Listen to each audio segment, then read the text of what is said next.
It's been one hell of a hectic week. The sun, the sand, the bikinis, the global outburst of creativity, and of course, the ad tech at the festival just never took a break. But don't take my word for it. Take a look yourself.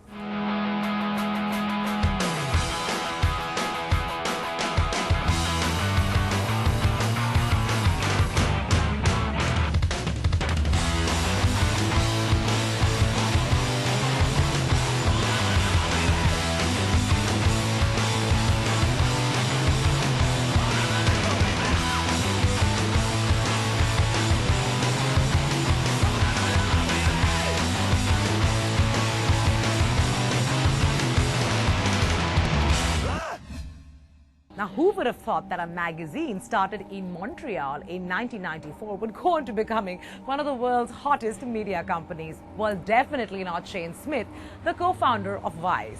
Vice is today easily one of the hottest, cutting-edge, new-age media companies in the world. And it's making global strides thanks to its really cutting-edge and out-there content. I'm sure most of you watching must be a Shane Smith fan, just like me. Well, I caught up with Shane right here in Cannes to discuss Vice in detail and, of course, get all the dope of the Vice India operations. Take it away.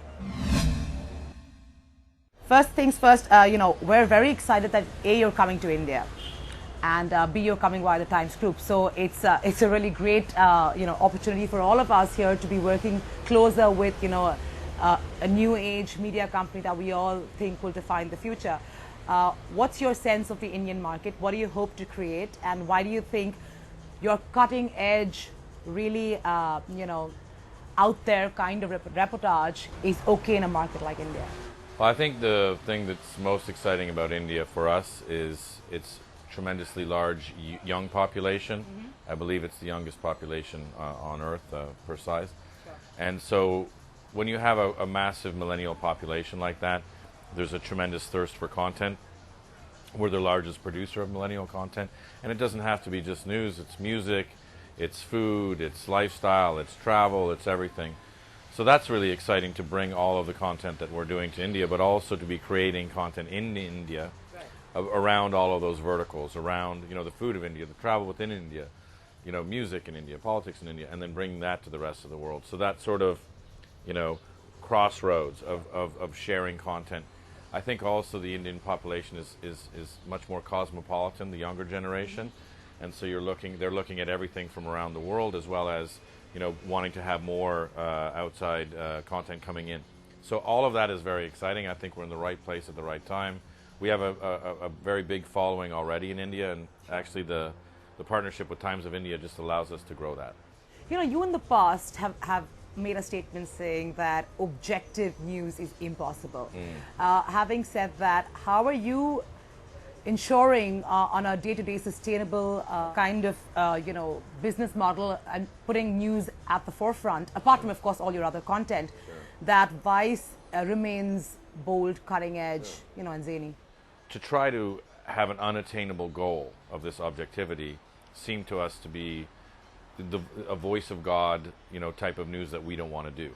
So we are human, we are subjective, and we go in and we tell both sides of the story and say, let the viewer decide for themselves. The only pressure that we have really that I feel is throughout all of this growth, keeping the quality control quite high, keeping that level of production quite high, keeping this level of the quality of the stories quite high. There's, of course, a rumor going on. I think you've also made a public statement talking about the fact that you have to make a decision between going public or selling out.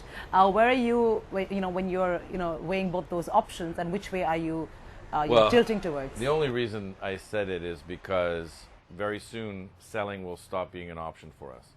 So then we have to either go public or not, stay private and dividend out the cash. But it's a business decision that I make, but I would want to make it with all of my partners. But very soon, probably by the end of this year, will be too expensive to be purchased. Your valuation currently stands at what, 4.5 billion? Yes, now it's north of that. That was the last peg. Yeah. I have a very editorial question to ask you. Sure. How do you get access to the locations that you go to and the stories you do? We ask. I think, you know, a lot of people say, how did you embed with ISIS? And no one had asked to embed with ISIS. We were the only ones. Is it? Yeah. That simple. Basically, a lot of people, you know, fear keeps them back. Oh, they're going to say no, or they're going to, you know, whatever. Well, they can only say no. If they say no, they say no. But if they say yes, then you get the story. Well, what is the essential difference between, let's say, you guys and the rest of the big names? Yeah. I think every few years we take our interns or our young stars, our young, you know, employees, and we say, here's the network, or, you know, here's Vice.com, or, you know, big assets. And it sounds logical, but when you're giving a $10 million budget to make a TV series to someone who's never made a TV series, who's 23 years old, no one else in the world is going to do that. I think basically is, if you're going to make content for a millennial audience, young people have to shoot it, they have to cut it, they have to come up with the stories, because there's a language there. And I think if you look at TV, for example, when you say, okay, we want to do something that's millennial focused, they bring in older people from TV who have run shows before. I've done this, you know, cameraman, everybody's like, oh, I've done this 50, you know, times before. Then it's going to look and sound geriatric. And yeah, exactly. And so for us, you know, we say, okay, if it's going to be for a millennial audience, let them make it. And in many cases, that means they don't have a lot of experience. Right. You know, you're also, I think the only CEO or the only business person who's also in front of the camera. Sure. Right? How does that work? Too many times in media, you have lawyers or MBAs running media companies. They don't have a feel for the content. I spend my time 50% making content and 50% doing business, because if we're a content company, I have to understand content. I have to understand the editors I talk to, the producers, the hosts. I have to understand what's a good story versus a bad story. And when anyone asks me that question, I'm amazed that no other CEOs of content companies actually make content, because that's the business that they're in. The fact that I'm the only one is crazy. What was the trigger for you to launch Viceland, your TV network? Because you could just, you know, license out your content and be a successful model as well.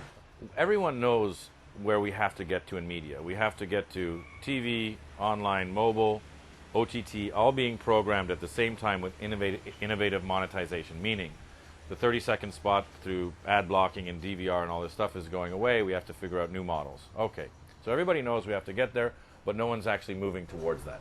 They're trying to keep on to mobile staying in mobile, online staying online, TV. In silos, okay.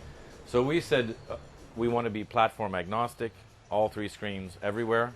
Also, 75% of the world's money is still in television. Sure. So we said the only way we can get to program three screens simultaneously is to own the platforms for those three screens. The only way you can come up with innovative monetization, if I sell my TV, I can make a lot of money, but I'm not innovating, I'm not changing, I'm not you know, being the first on the pointy end of the spear. So we said if we can actually own the platform, then we can actually innovate not only with monetization but with programming. Because unless you own the network, you can't take that network's content and put it online or in mobile without going to the people who are buying it and they say no. So we realized very early on that we had to control the means of distribution, and therefore we had to own our own networks. On that note, thank you so much, Shane, and many congratulations on being named the Media Person of the Year. Thank Truly you very worth much. it, and we're looking forward to your entry in India. Thank you very much. I'm looking forward to coming.